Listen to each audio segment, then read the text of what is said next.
Israeli হামলার মুখে Tehran থেকে পালিয়ে তুরস্কে ঢোকার চেষ্টা করছেন ইরানের হাজারো নাগরিক, আর তাই সীমান্তে নিরাপত্তা বাড়িয়েছে দেশটি।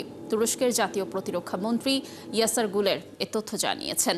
বুধবার তুরস্কের সীমান্তবর্তী এলাকা বাসকালেতে গিয়ে সেখানকার নিরাপত্তা পরিস্থিতি পর্যবেক্ষণ করে তিনি বলেন, নিজ দেশের মানুষের নিরাপত্তা নিশ্চিত করতে এই সিদ্ধান্ত নিয়েছে প্রশাসন। তিনি জানান, সাধারণ সময়ে তুরস্কের আবাসিক হোটেলগুলোতে পর্যটকদের অর্ধেকই থাকেন ইরানের নাগরিক, কিন্তু সংঘাত শুরুর পর ৮০% হোটেল ইরানের নাগরিকে পূর্ণ হয়ে গেছে।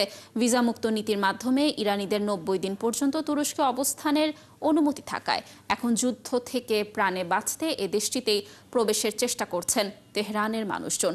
পূর্ব তুরস্কের সীমান্তবর্তী শহর ভ্যানে জড়ো হয়েছেন হাজারো ইরানি।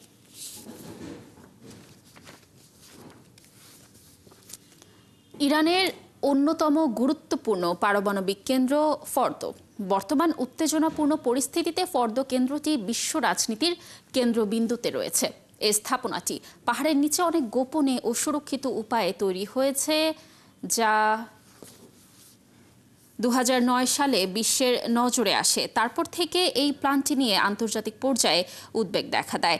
এই কেন্দ্রেও ইউরেনিয়াম সমৃদ্ধ এবং বলা হয় এই প্ল্যানটি বিমান হামলার বিরুদ্ধে অত্যন্ত সুরক্ষিত। বিস্তারিত মনিরুজ্জামান বাবুর প্রতিবেদনে।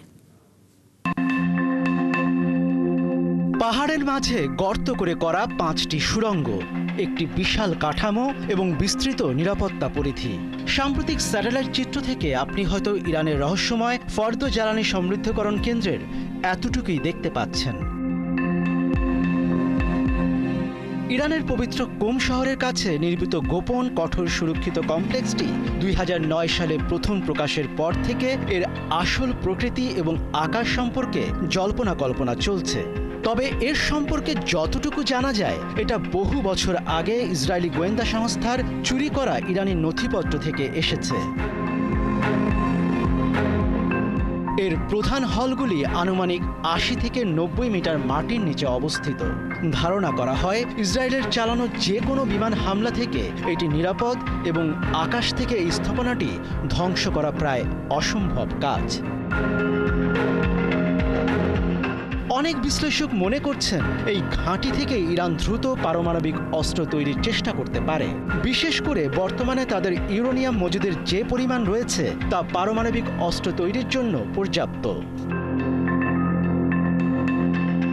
সাম্প্রতিক দিনগুলিতে ইসরায়েল এই স্থাপনাটিকে লক্ষ্যবস্তুতে পরিণত করেছে, কিন্তু আন্তর্জাতিক আণবিক শক্তি সংস্থা IAEA জানিয়েছে এখন পর্যন্ত ইসরায়েল এই স্থাপনাটি আঘাত করতে সক্ষম হয়নি অথবা কৌশলগত কারণে হামলা করেনি।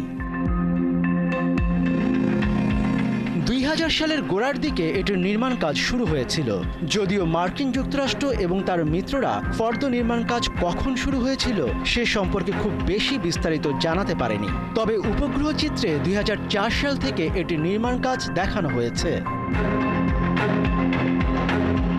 ২০০৯ সালে তৎকালীন মার্কিন প্রেসিডেন্ট বারাক ওবামা, ফ্রান্সের প্রেসিডেন্ট নিকোলো সার্কোজি ও ব্রিটেনের প্রধানমন্ত্রী গর্ডন ব্রাউন এক যৌথ বিবৃতিতে ফর্দোর অস্তিত্ব প্রকাশ করেন। এর কিছুদিন আগেই ইরান নিজেই IAEA-কে জানায় তারা একটি নতুন জ্বালানি পরিশোধনাগার স্থাপনা নির্মাণের পরিকল্পনা করছে, যদিও ফর্দো নির্মাণ কাজ তখন কয়েক বছর ধরেই চলছিল। ইরান বরাবরই দাবি করে আসছে তাদের পারমাণবিক কর্মসূচি শুধু শান্তিপূর্ণ কাজের উদ্দেশ্যে পরিচালিত হচ্ছে। তবে যুক্তরাষ্ট্র ছাড়াও রাশিয়া ও চীনের মতো মিত্র দেশগুলো এই স্থাপনাটি নিয়ে উদ্বেগ প্রকাশ করেছে। মনিরুজ্জামান বাবু, ৭১।